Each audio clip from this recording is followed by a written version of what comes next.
السلام عليكم ورحمة الله تعالى وبركاته. حلقة اليوم بعنوان المغرب يدخل الصراع الدولي حول النفوذ في العالم. حلقة خاصة عن أحداث قطع العلاقات الدبلوماسية بين المملكة المغربية والاتحاد الفيدرالي الألماني وعلاقته بالمناورات العسكرية المغربية الأمريكية البرية والبحرية والجوية والتدريب المغربية الفرنسية في الشرق المتوسط، وكذلك تدشين غرفة التجارة الصينية في الداخلة. أحداث كثيرة وكبيرة وخطيرة وتداعياتها أكبر من صراع المغرب حول استعادة أراضيه التاريخية، لكن الأمر له تأثير حول التوازن القوى الدولية، فتابعوا الحلقة إلى آخرها، فهناك معلومات حصرية من تقارير دولية. جائحة كورونا قامت بتسريع حرب التموقعات في العالم، وساعدت في تحريك التحالفات المقبلة ورسم معالم العالم للمئة سنة المقبلة، وذلك بعد التأخر في ذلك منذ سنة 2018 اللي شكلت نهاية التزامات الدول المنهزمة في الحرب العالمية الأولى. حقيقة المغرب خسر جزء كبير من أراضيه ما بين 1905 و 1920 بعدم قدرته على الحفاظ عليها في موجة الحرب العالمية الأولى وسيطرة المنتصرين على العالم. هذا المعطى تغير لأنه بعد انتهاء التزامات المغرب في مؤتمر 1905 و 1912 في الجزيرة الخضراء ومعاهدة فاس، وهذا الشيء بان في حجم الاستثمارات الاقتصادية والعسكرية في الشمال ديال المغرب، المنطقة اللي كانت محرمة عليه، ونتائج تحرر المغرب في الشمال ظهرت عواقبها في سنتين فقط، وأصبحت المدن المحتلة سبتة ومليلية تعيش الموت البطيء. في المغرب فقد جزء كبير من السيادة ديالو في مؤتمر الجزيرة الخضراء اللي تقام في إسبانيا، وهناك من سيلوم المغرب، لكن حين تتكالب عليك الأمم فأقل الخسائر ألا يتم مسحك من الخريطة، وسبب ذلك هو انهيار الحليف المشرقي للمغرب الذي يحمي ظهره وهم العثمانيين، ففشلهم في تدبير ثورات العرب، وانهيار دولتهم سمح لفرنسا بدخول الجزائر وامتدت نحو مالي وولاية شنقيط المغربية، فحرمت المغرب من الموارد الطبيعية ومن طرق التجارة وعم الكساد، وانهار الاقتصاد وعمت الثورات الداخلية وكثرت القلاقل، واستغل الغرب ذلك وفرضوا شروطهم المجحفة في مؤتمر الجزيرة الخضراء وفي معاهدة فاس. لذلك سنفهم تصريح محمد الخامس بعد خروج فرنسا وقال بالحرف: الحمد لله الذي أزاح عنا الغم، ومشى لمحامي الغزلان كإشارة لرغبته في العودة إلى طرق التجارة نحو مالي، وساعدت الثورة الجزائرية مقابل خطوط تجارية نحو المشرق العربي، وهو الأمر الذي التف عليه خلفاء فرنسا في الجزائر. وإلا لاحظتوا أن المغرب لا يلتفت إليها ولو أنها قامت بكل الأعمال الاستفزازية، لأنه يريد مواجهة صانعيها ولا يريد إضاعة الوقت معها كما يحدث لتركيا مع مصر وسوريا وليبيا، فهي تستنزف الطاقة ديال تركيا معهم عوض مواجهة الاتحاد الأوروبي مباشرة. هذه الأمور بدأ يغيرها المغرب تدريجيا، ولذلك قال الحسن الثاني: سنستعيد أراضينا تدريجيا، لأنه يعلم أن أراضيه توزعت على عدة بلدان كسياسة تعجيزية أوروبية مستقبلا للمغرب. التحول الاقتصادي العالمي جعل من العالم ساحة صراع واحدة مترابطة غير متجزئة، فما يحدث في الصين له تأثير على المغرب، وقلاقل إفريقيا لها تداعيات إيجابية على روسيا، وطريق الحرير له تبعات كبيرة على الاتحاد الأوروبي.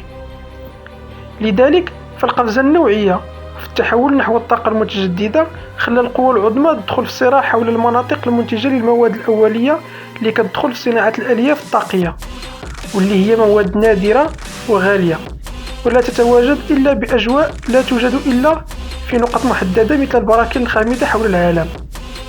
هذه المواد كانت تحتكرها الصين، وهذا الشيء خلاه هجرة جماعية للشركات الدولية نحو الصين منذ السبعينات، والأمر جعل من الصين ثاني قوة اقتصادية وقريبا ستطيح بأمريكا. لكن هل ستسمح أمريكا بذلك؟ طبعا لا، فهي تحت رحمة المعادن الصينية. فمشات الولايات المتحدة الأمريكية كتقلب على مناطق أخرى على تلك المعادن، مشات لأفغانستان حيث تلك المعادن تتواجد هناك بكثرة، ودارت حرب للسيطرة عليها. لكن أنا متأكد أن الصين وروسيا هم من أطالوا أمد الحرب بدعم الجماعات هناك. وفقدت أمريكا تريليونات الدولارات وارتفعت التكلفة، وهاجمت العراق لنفس السبب، وتحاصر إيران لنفس السبب. فآسيا الوسطى مليئة بتلك المعادن، لكنها مناطق غير مستقرة، والصين والروس أجهضوا حلم الأمريكان هناك. لاعب إقليمي قديم بدأ في البروز، بدأ يخرج من رماده، وهو دولة عريقة تكالب عليها الغرب في القرن ال19، ألا وهي المملكة الشريفة. المغرب وضع يده على أكبر احتياطي من تلك المعادن في العالم، في منطقة لا تعترف بها الأمم المتحدة، وهي المناطق التي استعادها بالقوة من الدول الاستعمارية غصبا عنهم. من التقط الفرصة إذن؟ إنها أمريكا. الولايات المتحدة الأمريكية قدمت للمغرب عرض مغري، عبارة عن حماية سياسية وعسكرية باتفاق عسكري ل10 سنوات، واعتراف الولايات المتحدة الأمريكية بسيادة المغرب على أراضيه، وقوف أمريكا كأقوى دولة في العالم. من التقط الفرصة إذن؟ الولايات المتحدة الأمريكية قدمت للمغرب عرض مغري، عبارة عن حماية سياسية وعسكرية باتفاق عسكري ل10 سنوات، واعتراف بسيادة المغرب على أراضيه، وقوف أمريكا كأقوى دولة في العالم إلى جانبه في مجلس الأمن وفي السياسة الدولية، وجعل المغرب واجهة لأمريكا في إفريقيا وبابا للتجارة الدولية. وهذا يعني عودة الطرق التجارية المغربية قديمة نحو إفريقيا كما كان الأمر عليه أيام الإمبراطورية الشريفة. ذلك يعني سحب البساط من الصين التي تمتلك المعادن، وسحب البساط من ألمانيا وأوروبا وحرمان صناعتهم من تلك المعادن، وهو الأمر الخطير على نمو ألمانيا وتطور اقتصادها، والأمر الذي سيجعلها تتقهقر أمام الولايات المتحدة الأمريكية والصين. ألمانيا قدمت للمغرب 1.5 مليار أورو كهبة سنة 2020 من أجل دعم قطاعه الصحي في مواجهة جائحة كورونا، كنوع من الترضية لمنحها نسبة مستقبلية من تلك المعادن، ومقابل أن تعترف أوروبا بالسيادة المغربية على تلك الأرض، وخاصة جبال تروبيك الضخمة في المحيط الأطلسي المتواجدة في المياه المغربية، وهي المعادن التي تدخل في صناعات دقيقة فضائية وعسكرية والطائرات والسيارات والهواتف والاتصالات والعديد من المنتجات عالية الدقة. المغرب فاجأهم بتوقيع اتفاق دفاع مشترك مع الولايات المتحدة الأمريكية في شهر نوفمبر، أي أن المغرب تحت المظلة الأمريكية. وبعدها اعترفت أمريكا بمغربية الصحراء حين زار وزير الدفاع الأمريكي مايك إسبر، ووقع ذلك الاتفاق مع وزير الدفاع إدارة الدفاع المغربي السيد لودي، لتسلم بعدها أمريكا المغرب منظومة باتريوت، مروحية الأباتشي، و4 طائرات بدون طيار تسمى حاصدة الأرواح، إلى الأعلى تقدما في كل العالم. ليختم الرئيس الأمريكي السابق دونالد ترامب الأمر بتوقيعه مرسوم رئاسي تنفيذي عاجل يأمر بالاعتراف بمغربية الصحراء.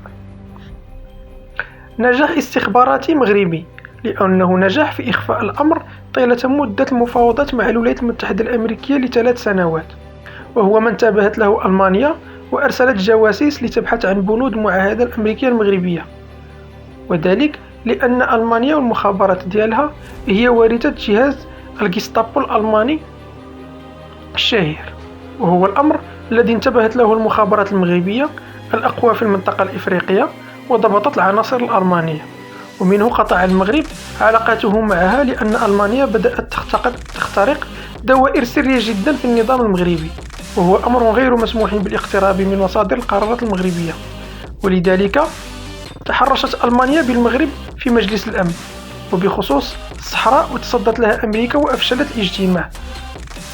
الصين البعيدة لا تملك التعامل مع الوضع تجاريا، رغم أنها بنت مدينة تكنولوجيا في طنجة وسلمت المغرب منظومة سكاي دراغون المضادة للطيران، لكنها لم تفلح في تقديم عرض أكبر من نظيره الأمريكي، لأن أمريكا أكدت حزمها في مسألة تحالفها مع المغرب، وأرسلت حاملة طائراتها أيزنهاور وعدة مدمرات إلى السواحل المغربية للقيام بمناورات واسعة بمشاركة الطائرات الحربية وتم اختراق جزر الكناري في رسالة مفادها ابتعدوا عن مصالحنا مع المغرب.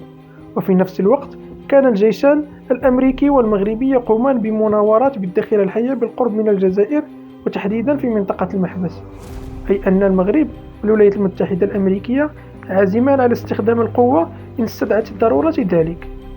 كل ما يجري أكده الناطق الرسمي باسم الأمين العام للأمم المتحدة أنطونيو غوتيريس، ليقول أن استمرار مفاوضات الصحراء وتعيين مبعوث جديد هو مهمة جد مستحيلة، أي لا يوجد إلا الطرح المغربي والقبول بانتصاره، وهو نفس الأمر الذي قاله مسؤول بريطاني رفيع المستوى، حيث قال: لا فائدة من المفاوضات حين يكون الحكم الذاتي المغربي هو الحل الواقعي الوحيد. تصريح خرج من بريطانيا بعد تحررها من سطوة الألمان في الاتحاد الأوروبي، وذلك يعني أن ألمانيا تمارس ضغوطا كبيرة على أعضاء الاتحاد الأوروبي بخصوص سياستهم المستقلة تجاه المغرب.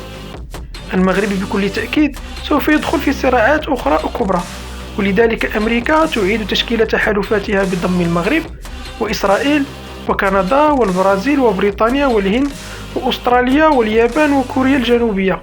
ولقد تخلت أمريكا عن أوروبا بشكل كبير، وتركتها تواجه الزحف الروسي الذي يريد الانتقام من أوروبا بسبب حربهم عليها في الحرب العالمية الثانية، وهو الأمر الذي ستلحق به الصين بعد إتمامها لطريق الحرير الدولي الذي سوف يجتاح أوروبا ويجعلها سوقا مستهلكة فقط، ويدمر اقتصادها وصناعتها المحلية.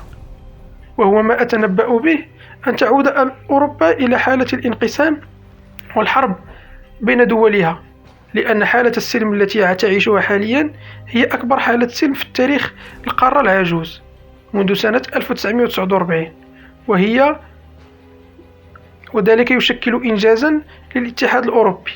لكن مع تغير المعطيات تبدو الأمور أن الاتحاد الأوروبي ودوله سوف يأكلون بعضهم البعض. السلام عليكم ورحمة الله تعالى وبركاته.